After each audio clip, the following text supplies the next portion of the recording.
Nima qildi? Sen bu holatni kulib esla. Qani, bir ko'ring-chi. Demak, bugun bizda va'da qilingan video Ronaldoning o'yindagi suhbatlari.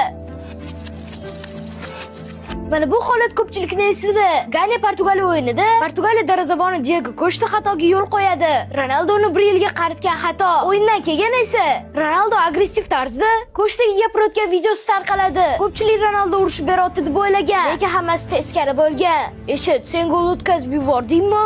Yo'q, lekin shunga yaqin bo'ldi-yu. Nima qildi? Sen bu holatni kulib esla. Bo'ldi, bu kelajakda takrorlanmaydi. Biz yutdik, bu eng muhimi. Tushunganinglardek, Krish bu yerda darvozabonni urishib bermayapti. Balki uni ruhiyatini ko'tarib, nabarot motivatsiya bermoqda.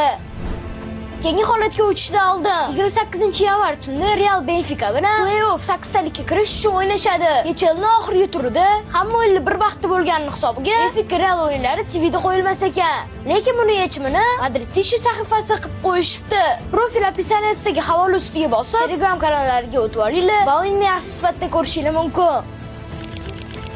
Xo'p, davom etamiz. Juventus o'yinida Ronaldodan zarba va rikoshet bilan to'p to'singa tegib, diqqat tushmoqda. Ko'rishingiz mumkin, to'p to'liq kesib o'tmagan. Lekin Ronaldoga golga o'xshab ko'rindi shekil. Hakamning oldiga kelib, shaxsan o'zi soatini ko'rmoqchi bo'ldi. Gol emasligiga ishonchi komilmi? Soat shunday deyapti. Mana gol yo'q ko'rsatmoqda. Qani, bir ko'ring-chi. Shunda referi ham kulib yordi. Agar